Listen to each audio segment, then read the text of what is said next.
বিসমিল্লাহির রহমানির রহিম। আসসালামু আলাইকুম। প্রিয় শিক্ষার্থীরা, আজকে তোমাদের নবম দশম শ্রেণীর দ্বিতীয় অধ্যায়ের পদার্থবিজ্ঞান বইয়ের দ্বিতীয় অধ্যায়ের একটা ছোট্ট একটা সমাধান করে দেখাবো। যদিও আমি গাইড থেকে এটা দেখাচ্ছি তোমাদের। 16 নম্বর প্রশ্ন দেখো। 16 নম্বর প্রশ্নে লেখা আছে 2 মিটার পার সেকেন্ড স্কোয়ার ত্বরণ সৃষ্টিকারী এক্সিলেটর চেপে 9 মিটার যাওয়ার পর কোনো গাড়ির বেগ 9 মিটার যাওয়ার পর কোনো গাড়ির বেগ 10 মিটার পার সেকেন্ড হলো। এক্সিলারেটর চাপার মুহূর্তে গাড়িটির বেগ কত ছিল? আচ্ছা, এখানে দেখো, তোমরা যদি একটু লক্ষ্য করো, দেখো এখানে দেওয়া আছে কি, আমরা প্রশ্ন অনুযায়ী আমরা লিখে নেব। এখানে 16 নম্বর দিয়ে এখানে বা দেওয়া আছে বলে লিখতে পারো। দেওয়া আছে বলে কি লিখবো? লিখবো হলো, দেখো ত্বরণ দেওয়া আছে, ত্বরণ a ইকুয়াল টু 2 মিটার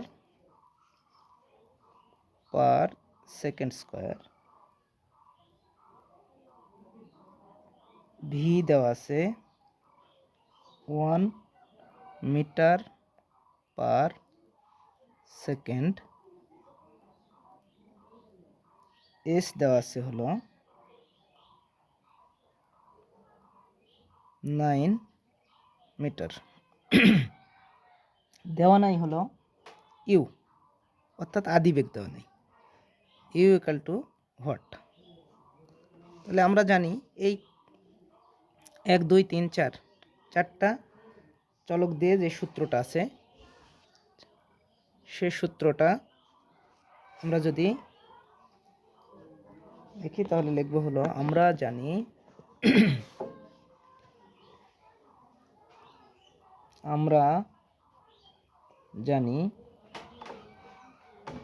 কি লিখবো, আমরা সূত্র একটা জানি হলো গতির সূত্র V square equal to U square plus 2a S. তাহলে এখানে এস আছে, ভি আছে, এ আছে, শুধু নাই ইউ। তাহলে আমরা ইউটা এই পাশে পার করে নিই, বা দিব, দিয়ে U square plus 2a S equal to V square. এখন আমরা ইউটা রেখে বাকিগুলো পার করে দেব। ইউ যদি এই পাশে রাখি তাহলে ইউ স্কোয়ার রাখলাম ইকুয়াল টু ভি স্কোয়ার, এপারে প্লাস আছে, 2as প্লাস আছে, ওপারে মাইনাস হবে 2as, বা ইউ ইকুয়াল টু যদি দিই পুরাটার উপর রুট ওভার হবে। আমরা জানি এপারে বর্গ আছে, ওপারে যায় রুট ওভার হয়ে যায়। তাহলে দিয়ে দিলাম। এখন শুধু মান যদি বসাই তাহলে হয়ে যাবে। মান বসাবো।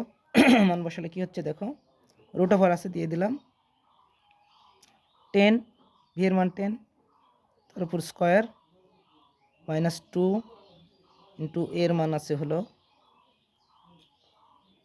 2,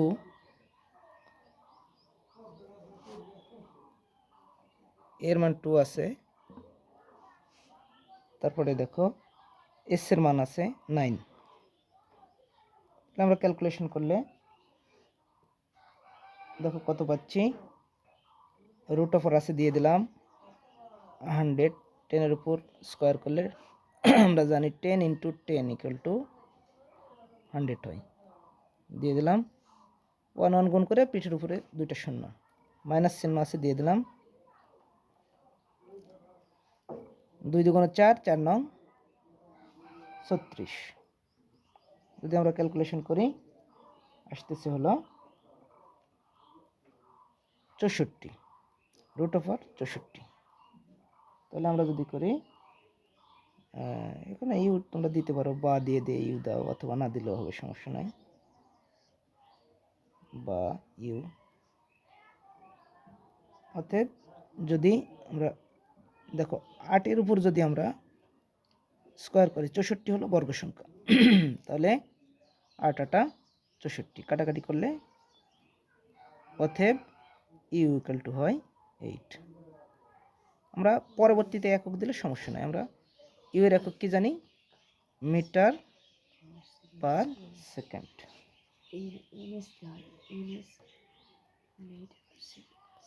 আচ্ছা, এইরকম তোমরা যদি কোনো অঙ্কের সমস্যা ফেস করো তাহলে কমেন্টসে জানাও, আমি ওটা সলভ করে দেওয়ার চেষ্টা করব।